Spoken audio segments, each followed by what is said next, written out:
Vice President Kamala Harris will announce her running mate for the Democratic ticket at some point today, and will appear with the pick.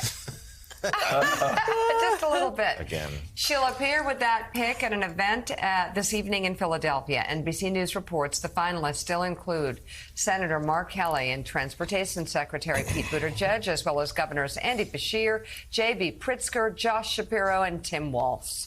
While Buttigieg is still in the running, it's worth noting he is scheduled to be in Maine today and tomorrow as part of his cabinet role. Shapiro, for his part, had a fairly normal day yesterday and played basketball with his son while his two dogs looked on at the bevy of reporters staked outside their home. That's not what my dog would be doing.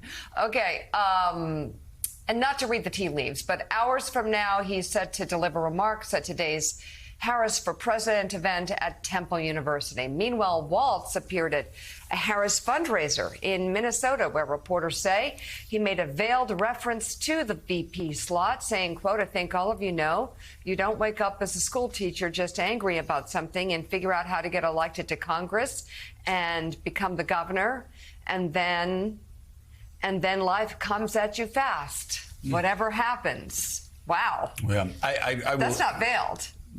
No, it doesn't seem veiled. It doesn't seem veiled, but it's getting next to impossible to read the tea leaves. You know, it seemed like about a week ago.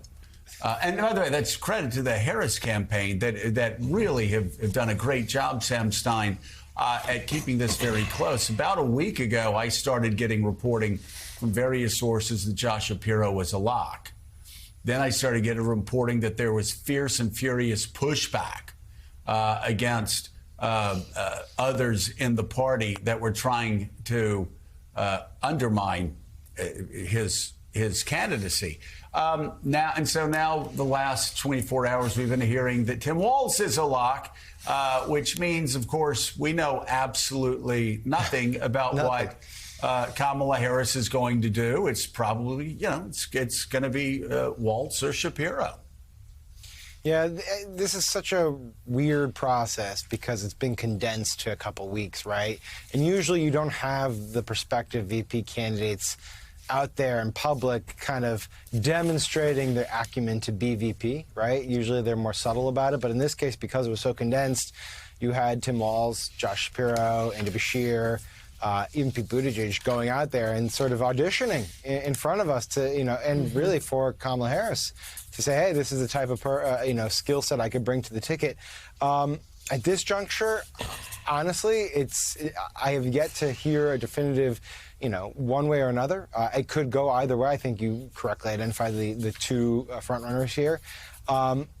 The only thing I would say is that the amount of anti-Shapiro stuff that has been pushed, not just publicly, but privately, suggests both that he is the front runner because people are trying to knock him off that pedestal, but also like some weird discomfort within the party over him that I did not know existed. I think ultimately the party would get around him for obvious reasons. And also I think, the case for him outweighs the case against him substantially. But that's been the most interesting thing for me the past week, is just watching this sort of latent anti-Shapiro movement kind of take hold. Latent anti-Semitism, I'll say it as a Baptist. I mean, you've got the most gifted speaker of the lot. You've got, when you see Kamala Harris and Josh Shapiro together, just a generational shift, really dynamic, striking generational shift. JFK taught us that politics was visual. Seeing those two younger candidates on the screen, and in American politics, younger means anybody that was born after 1946. You see those two younger, dynamic people on the screen, and you're like, wait, okay, wow, this is a new generation ready to go past old grievances and move forward. And I will say, too, let's just say it, I am, Mika and I have both been very impressed by Governor Walz, but we've been impressed by Governor Walz watching his witty little asides with his daughter or on Twitter. He's Democratic governor of Minnesota. I will say, though, he is There is a reason, Jonathan Lemire, the left wing likes him. And this is definitely a left wing versus a centrist battle right now that is playing out. It's not about Israel. There are people that are attacking Josh Shapiro in a veiled way on Israel because he's Jewish. It's that simple. Tim Walz has hugged Benjamin Netanyahu, embraced him, talks about our close alliance. And his language on Israel is actually would be more of a concern if they're worried about Palestinian protests outside of Chicago. Then, yeah, let me say it, the Jew, Josh Shapiro, who has called Benjamin Netanyahu the worst prime minister in Israel's history. So this is shaping up. People on the far left are not liking Shapiro. And just bluntly, this anti-Semitism strain that we see from extremes on the left and the right, unfortunately finding its way into this fierce pushback against a man who I think, with all due respect to everybody else, seems beyond. It's the logical pick, especially if you'd like to win Pennsylvania, the one state you have to win. Yeah, you've certainly identified parts of the reasons why there is this pushback to Shapiro. A lot of it is also just perception versus reality. He and Walz really not that different on Israel and other issues. But you're right. So our reporting this morning shows that though no one has been officially eliminated, it is indeed really, it'd be a real surprise if it were anybody other than Walz or Shapiro. This is the pick. And I think you hit upon it that, Walz is seen as more progressive, more left than Shapiro. So then it's a question of what message does Vice President Harris want to send? Is it going to be a nod to those in her own party, or is she trying to pivot more towards the middle, more towards a general election, picking the more moderate governor of Pennsylvania?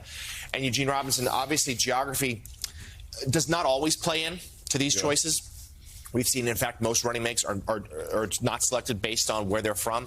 This feels like it could be the exception to that rule. Pennsylvania is the most important state on the map for a Democrat. Yeah. Shapiro is very popular, 60, 61, 62, 63% in the polls. So that would be a good argument. But it's not the only thing the vice president is going to consider when we learn her choice in the next few hours. No, it's not. And one thing that we haven't talked about, and we have no idea about, is who does she have chemistry with? They've got to fit together in a constructive way, and she has to feel that about whoever she picks as her running mate, because they're going to be spending a lot of time together, and they're going to be and when they're apart, they're going to have to be working in concert, and 4 years is a long time, and we have no idea about that. We just don't know. So I think we really don't know who it's going to be. So I'll go along with the sort of conventional wisdom that it's either Shapiro or Walz. I am not entirely convinced that the others are ruled out at this point. We just don't know. Yeah, that's very exciting. We'll see what happens today.